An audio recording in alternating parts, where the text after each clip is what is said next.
Hey, everybody. Welcome to another episode of the Soul Goals. My name is Dawn, and today we are revisiting some of our stories from last season, season one. Had a few different people write in and say they would love to hear some more stories built into the show. So that's what we're doing. And I thought, man, I got one for you that I want to bring this special person on and have her tell her story of where she was and where she is now. And I am so glad that you said you would do this, Kristen.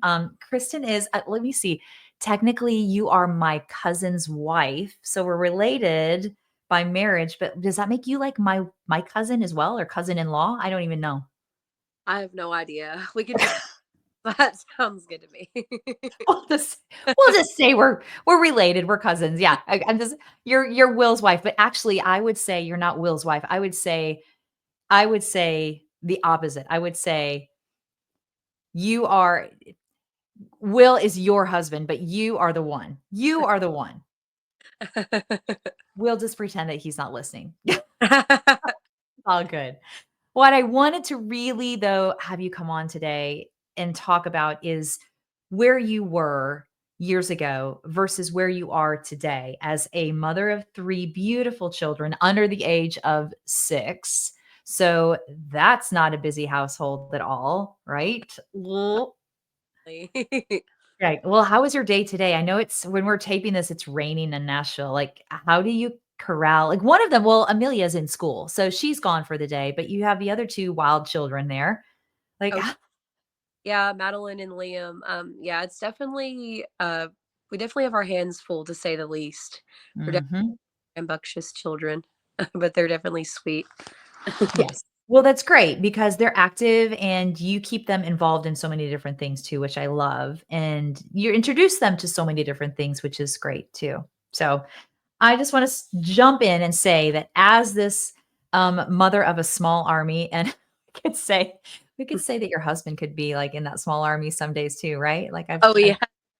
I mean, he's like your fourth child on some different occasions.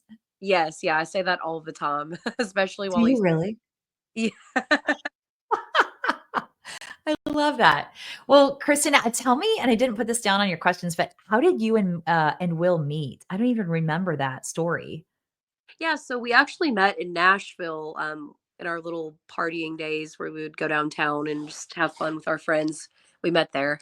Okay, all right. And you were together because you guys were together for a bit before you got married. I know. Yeah, yeah, we were together for I think a couple of years before we decided to get married. Yes. Oh, and the sweet babies, there they are. Then, oh my gosh.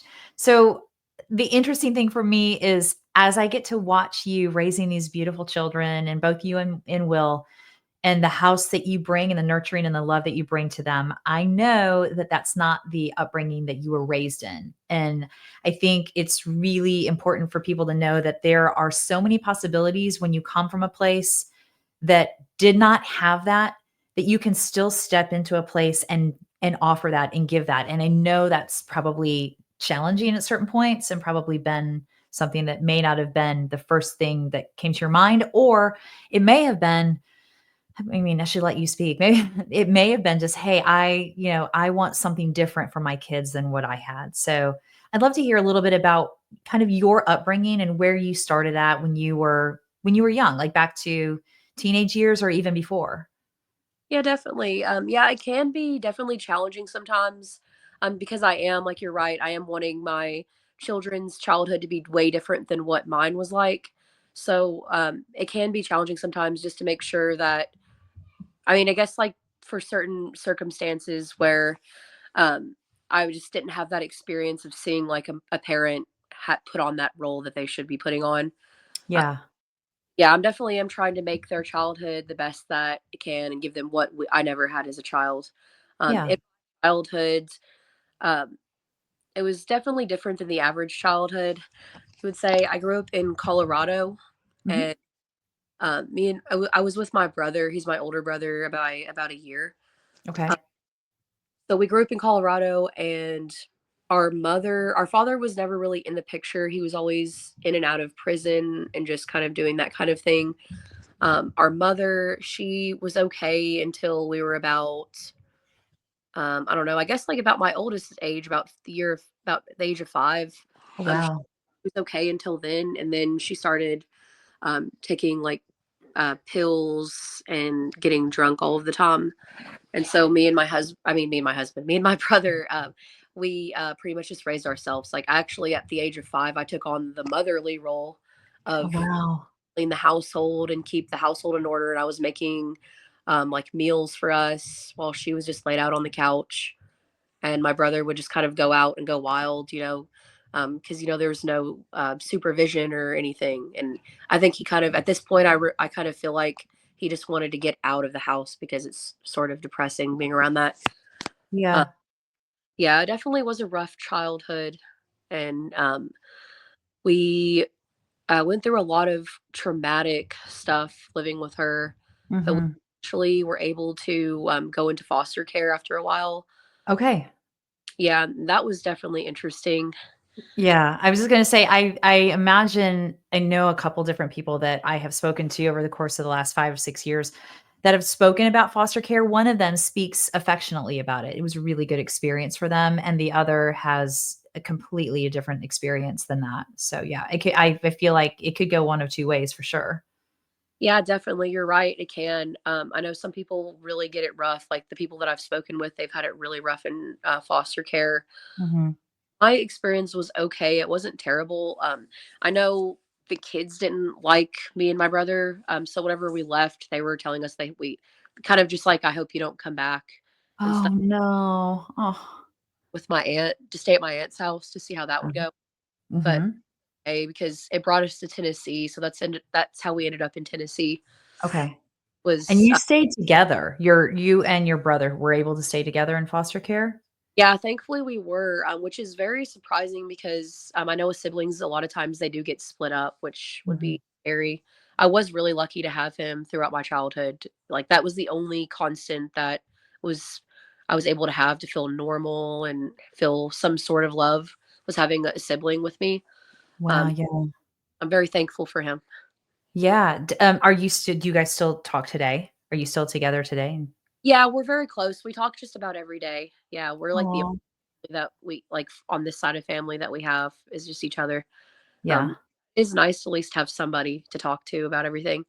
Well, and that knows kind of the background because it's really hard, I think, when you go through something like I've talked with my brother about our stuff from our family in the past. And like we can both talk to our spouses now about what we went through in that household that we grew up in. And it's they just don't they empathize and they feel for us for the different situations, but they also just don't, your brother gets it because he was there. He was with you. Yeah.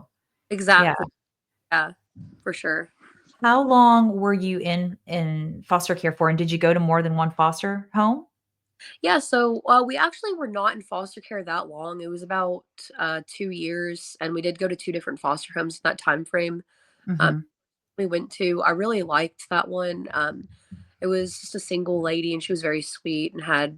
You could tell she really enjoyed being a foster parent. Like, she had our rooms customized, like with our like names on them and stuff. Whenever we moved, Oh. we couldn't stay there that long though. She ended up having to have surgery, so that was kind of a bummer. But and then we went to the next foster home where it was like a big family, and there was multiple foster kids there at that one. Mhm. And that one was okay. It was just a little bit. It was just a different environment, and the parents weren't that nice though. It was one of those ones where they kind of just take the money from the system, like for being a foster parent, and they didn't spend it on us. Like, I remember me and my brother would sit at the mall and watch them spend all of the money like on the kids for clothes, because by the time I didn't even realize it at the time though because I was so young. But when I got to Tennessee, the first thing my aunt did was take us to get shoes because we had holes all throughout our shoes. Oh my. Oh, Yeah, there are foster homes like that, but I mean, it could have been way worse though, for sure. yeah. I go back to that whole I'm glad that you had your brother and you had each other. I'm really glad that you had that because like you said, that is one constant in all of that midst of that change. And how old were you? You were like at that point you'd have been what? Would you been 6 or 7 or 8? Well, at that point, let me see. Whenever I was in foster care, I believe I was like, 9 or 10 at the time. Okay. By the time I got to Tennessee, I was 12, Okay. like 10 when I was in foster care. So up until the point that you went to foster care, you were like the woman of the house as a 6, 7, 8-year-old. Yeah, it was pretty wild to think about it like that. Like, I would always try to make sure my mom was alive at least, Mm. and I would try to clean the house and make I was cooking on the stove when I was the age of my daughter, who I would not trust on the stove. Oh my gosh. Well, that puts it in a whole lot of perspective, right? It You really does. think yeah. And I think too, knowing that it just shows your resourcefulness as a person in general.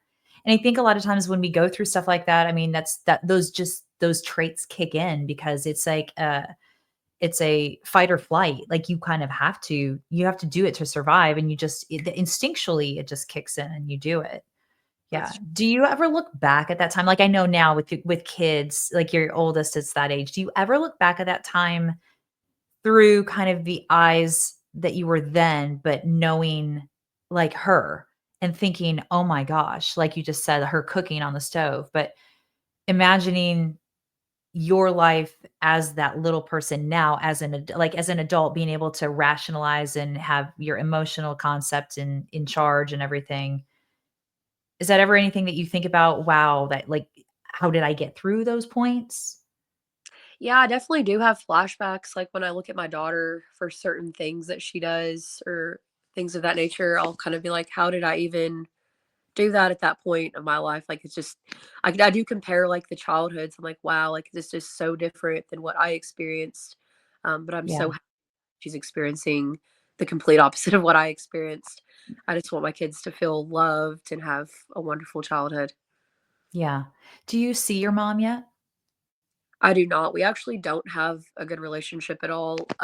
Mhm. She I don't even really call her like a mother, Mhm. because she doesn't have anything to do with me. She doesn't even know who my kids' names are, like what their names are. She doesn't ever call me on my birthday or anything of that nature. She does call Mhm. my mother, but not me. If that's okay.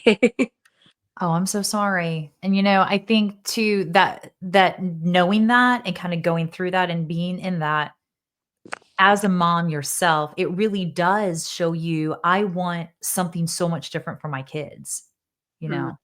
And I Oh yeah, think if I look at it, I'm like, I don't that's a lot of responsibility and a lot that you had to take care of and for you to be the mom that you are now. And I just like pat yourself on the back because, like, you do so much wonderful things for your kids, but you don't overdo, you know what I'm saying? You're it's I think the thing that I see so much and that our family sees so much in you is that nurturing concept and that nurturing aspect that you bring to your kids, and it's really admirable to see that happening, knowing that you didn't get that yourself. So, do you ever think about anything about that for yourself and go, "Man, I wish I would have had that." Do you go, "Why didn't I get that?" Or anger or frustration or resentment over it? Or it just kind of is what it is? yeah. I mean, I guess all of those feelings come sometimes, especially when I became a mother. I guess that's really when I started having more reservations against my mother, was to see the difference. Like, wow, this feeling of being a mother and loving your child just comes naturally to like want to do your best and do what you need to do for your child to be happy. So it just really does give me all those emotions that you mentioned. Mhm. Torture for just like not giving me the love and like affection and stability that I deserved as a child. So yeah. Mm. Yeah. Do you ever think is there anything that sticks out in your life, either when you were still with your mom, you and your brother, or in foster care that it was one of the pivotal points for you that was like, "Whoa," that anything that stands out yet to you now that you still can recall?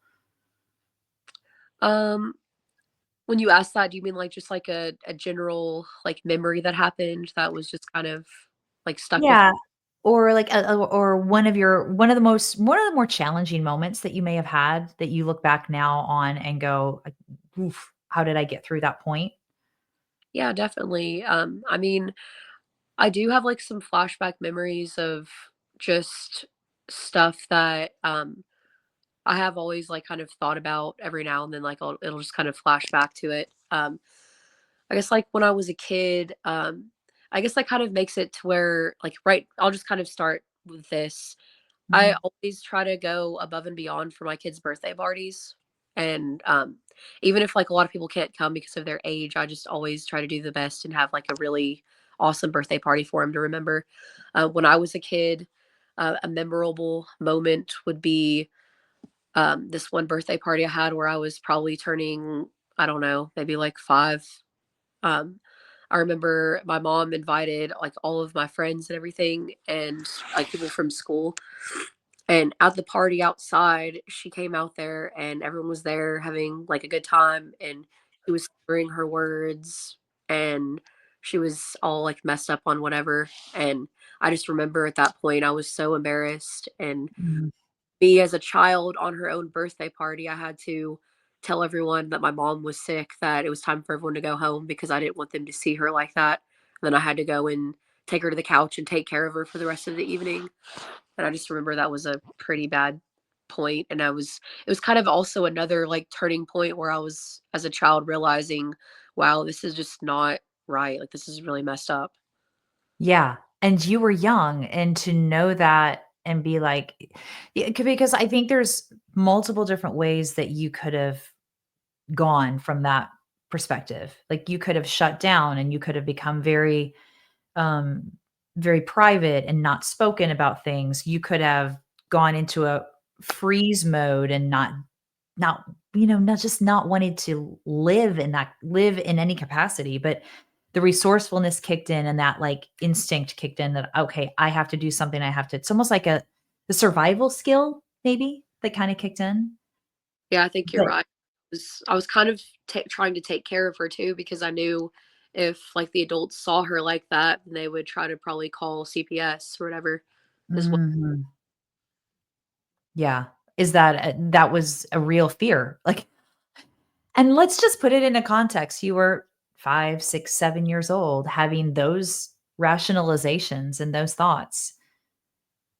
Yeah, it's definitely not normal. Like, it's not something a little, like, 6-year-old or whatever should be thinking about. Like, they should be thinking about their, like, my daughter, she's about to have her birthday party, her 6th birthday party, and she's just thinking about making sure that it has enough rainbows and cupcakes and, like, Oh, play. And that's what it yeah, should be like. Like, that's exactly what she should be thinking about. She shouldn't be worried that mom is gonna be, like, taking, too many pills or drinking alcohol right before and stuff like that. yeah, for sure. Do you, thinking about your relationship now with your husband and obviously the relationship you have with your children is it's different than a relationship with your husband, but, like, think about relationships in general, because I know there are some people that I've talked to that have had the kind of trauma that you're talking about and have had a really difficult time forming bonds in relationships. And how difficult was that for you after you left that scenario and the inconsistency in foster homes and just being moved around at a really developmental age and having to go through the things that you went through at that developmental age? So, like, talk to me a little bit about how your perspective about relationships and being being in them in as healthy of a way as possible, which is completely the different direction from where you were raised. Was that something natural, or was that something you remember having to work through? Or, talk to me a little bit about where that is for you relationship wise. Yeah, definitely. Yeah, like, I have always felt unloved, like, throughout my whole life because there's just never been an adult figure that's really cared. So whenever I met my husband, Will, it's definitely been, like, a big turning point for, like, what I've experienced in my relationship because he is a very loving person and Mhm. he's just treated me really good ever since I've met him. So I'm really lucky to have met him and have this wonderful family that I've always dreamt of with him. Um, it is, like, it's different experiencing the love, like, it almost feels, like, unreal sometimes, like, I'll just kind of be like, there like, when's the other shoe going to drop? Because Mm. I've always experienced, like, no one really caring about me. Mhm. Um, but with him, like, we're best friends and we have a really good relationship. Like, I'm just so thankful for that.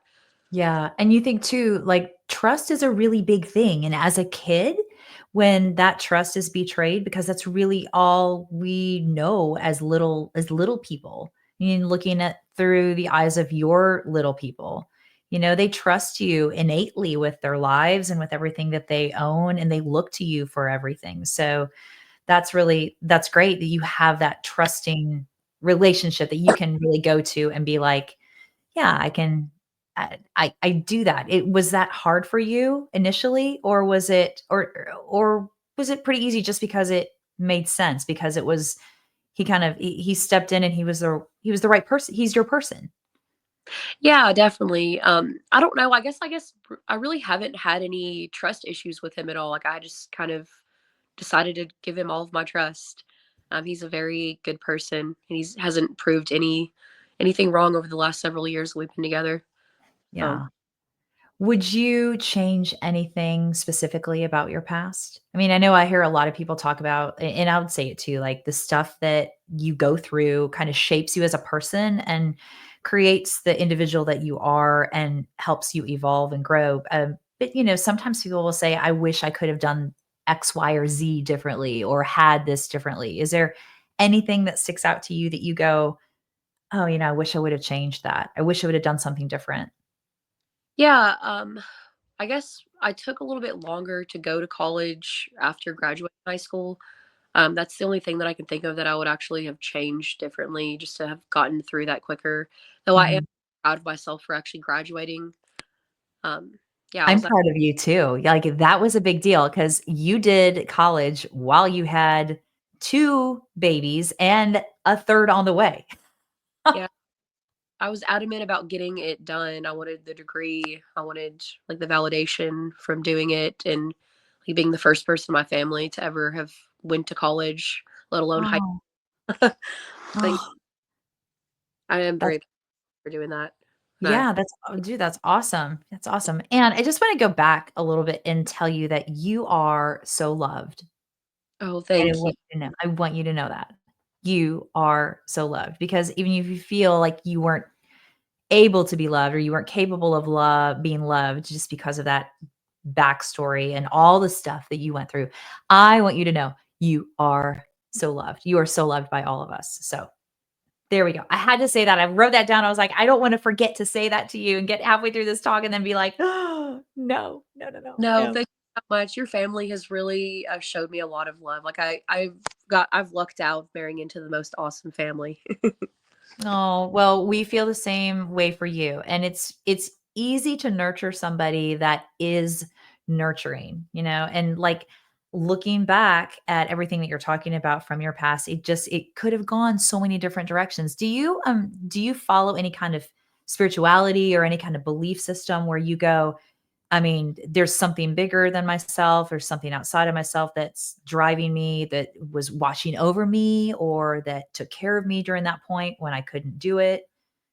Oh yeah, definitely. Yeah, I know that God is was watching over me the whole time. When I was a kid, I remember I would just go in like my well, I didn't even have a room at the time, but I would go in the bed like the room that I shared with my mom and brother, and I would just pray like every day to God, just saying, please get me out of here. Please like give me a normal life.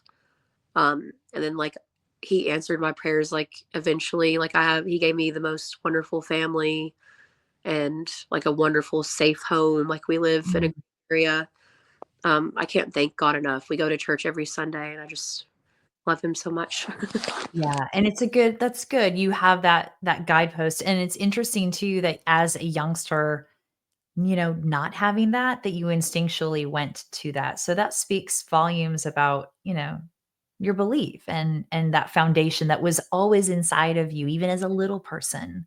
Oh yeah, definitely. I don't even know how I knew about that because it was not taught to me. Yeah, it was just Right? Ah, did you ever see your father? You talked about him earlier in our conversation and that he was in and out of prison during the time that you and your brother were little. Has there ever been a time that you remember seeing him or having conversation with him? me. Yeah, so yeah, my father would always pop in and out. Like he would get out of prison and he would be always very upbeat. Like he was a really nice guy, other than like the fact that he just couldn't stay out of prison. It was just like his upbringing. I think he just kind of had a similar upbringing that I did, where his, Mm, like you said earlier, like you could go one of two ways, like either go the way I went and just keep going up and stay away from like that type of crowd and that like type of people. yeah. It went the other way where he was just always in trouble, always doing drugs and doing wrong. I think that's why he stayed away from us a lot, though, is because he didn't want us to see him like that. Mhm. Yeah, I did get to see him every now and then. He actually got to meet our first child, Amelia, when she was born. Aw. Yeah, but he did end up passing away a couple of years ago. Unfortunately, he just couldn't stay away from drugs.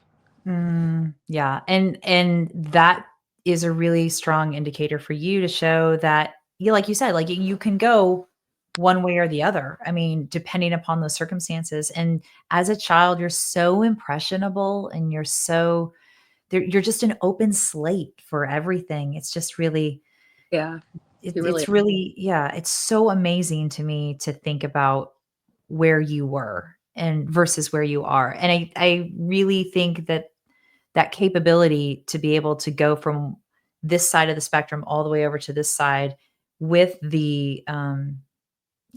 the upbringing that you had that was not conducive to a small child. Like I'm so thankful that you're here and that you are where you are and that you have such a beautiful light about you. So there you So have it. much. Yeah, Yeah. and I am thankful for my past in a way, like that it's brought me to to Will, my husband, and our beautiful children, and it does make me appreciate the life that I have more than I feel like I would have maybe appreciated if I would have had a different upbringing. So yeah, I'm definitely just thankful for what I have now. And that's Yeah, all. and I was just gonna ask you, what do you think if you look back at everything, what would be the blessing from all of that? Is there a blessing that you can pinpoint that you can say, "I'm glad that this happened because of it brought this." Like, maybe that's what you were saying? That Yeah. Yeah, definitely. Like I'm glad I guess like I went through all of those hurdles throughout my life of just constant disappointment, constant not being loved, just going through stuff that you just shouldn't go through as a child. Um, I'm thankful for that because it has made me into the person that I am today, where I'm just strong willed and I'm just a very loving person, just because I want to give all of my love out to my family and to like my friends. I just give everyone like what I never had. I yeah. am so loving, is I just want everyone to feel loved and not how I've always felt. Right, right. And another thing you are is extremely patient. I have witnessed this firsthand. You are one of the most patient people I have ever met. When you have 3 children going crazy all around you, and you are just like cool as a cucumber. Not always. It's like, Well but I kn yeah, I mean, realistically, it can't be always, but a large majority of the time when I see you, that's what's happening. So, again, I wanna just tell you, I think it's just, it's a testament to your will, and can kinda to your passion for what you want to bring to raising a successful family, and what does that success really mean? And the success, it sounds like to me, for you means nurturing and love, you know, yeah, and definitely. making sure that they're well cared for and well looked after and that they're attended to. Do you ever look back and go, I feel resentment that you weren't attended to in that way? Yeah, definitely. I kind of think about it every now and then. I do like resent the feeling of not feeling safe and just like loved in general. And just Mhm. like having an actual childhood. Yeah, I do have those feelings for sure. But I do just try to look at the positives of where I'm at now and what I have now. And so it is worth going through that to have what I have now, like my Yeah. wonderful family. Yeah. Tell me what motivates you now, because obviously, if I think back to what you're saying, like what motivated you when you were little to just step into those roles was a survival instinct, basically. But what motivates you now? Like what shapes your day and what tell me about what moves you in this life to move forward, to accomplish, to work so hard and strenuously to be the best person that you can be. Yeah, so what motivates me today is or it's definitely my children and our family. I'm just motivated to do the best I can for them, to give them the best childhood that they could ever have, and just the best love. And yeah, that's my main motivation is my children for sure. Absolutely. Yeah, as a mom, I don't know many moms that would say something different. Oh, there's a handful of them, obviously, but I would not, yeah, you're definitely in that category of let's do it. Let's go. Let's do the work. Let's make it happen. Let's take these little people and raise them up. Raise them up. Yeah. Oh, Kristen, I loved hearing about your story. I'm so sorry for everything that you lacked and the things that you did not get and the things that you did not feel. So if no one ever tells you that, I'm going to apologize for those people that did not give you the things that you needed and let you know that you deserved it. And again, you are so loved. So Oh, loved. I really Yeah. but I Oh, do want whoever's watching this just to know that it doesn't matter what childhood you came from. Like the apple does not fall far from the tree, as some people like to say. You can do like you have the power to like have whatever future that you want and whatever life that you want. Just keep trying, keep going. amen, sister. You are a testament to that right there. You have to make that choice. And it's just, I think it's probably like anything. It's hard. There's a lot. I'm sure there's times where you're like, is this really worth it? And, do I, yeah, yes. What's my motivation? Even before you had kids too, it's like, how do I navigate this relationship? How do I make sure I'm doing the right thing by my family based on where it is you came from? So yeah, yeah. I'm right with you, girl. Right with you. Yeah. Yay. Well, hey, before you go, would you be up for answering some rapid fire questions, some like fun stuff, just to kind of end it on a happy note? Yeah, definitely. Okay. So these kind like, we'll just FYI warn you, like these rapid fire questions are not usually pretty short. They usually end up, we start going down a rabbit hole and start talking about other things, but I'll try to keep it short for you. But all right. Question number 1 for you. What is your favorite season of the year and why? I think my favorite season would be fall. I just love the weather and the leaves and the pumpkin spice, of course. Are you the pumpkin spice person? Yes, I am. I'm not afraid. I wish I was. I've never have been. It's Do you so do like at the coffee shops and stuff in the fall? Is it just like, "Oh, give me all the pumpkin spice flavors?" yes, that's exactly me. Pumpkin spice latte or iced coffee. It's the best. I'll remember that for the fall when we have family get-togethers. I'll make sure we've got some kind of pumpkin spice for you. I would love that. Thank you. There you go. It'll be there. I have it for you. All right. Question number 2. What is your go-to lazy dinner with all the small army behind you? Yeah, definitely. For me, my lazy dinner would be just like a crock pot meal. Those are always the best go-tos for sure. Yeah. Do you know Pat went to the store last week, at lunch, and he came home with this big bag of this huge round roast. And I was like, "What are you doing?" He goes, "It's cold outside. I am putting a roast in the crock pot. That's what we're having for dinner." I was like, "Let's go." Oh, that Yeah. sounds delicious. That's perfect for this weather. Yeah. Oh, go get you a roast. There you go. Throw it in the crock pot. There you go. Little onions, potatoes. But yeah, that crock pot means business. It's the easiest thing. Are your kids picky eaters or do they do pretty good? Oh, they are so picky. I can make a full, like, fancy dinner, and they'll say, "That is disgusting." Ah, I'd rather have their pizza or whatever. mhm. Yeah. Yeah. I remember the days when my 2 girls were little and I felt like I was just like a short order chef. like Yes. trying to make sure everybody got enough calories and will you eat this? Will you eat this? Let's try this. I'm literally making 3 or 4 different meals for each person every night. Yeah.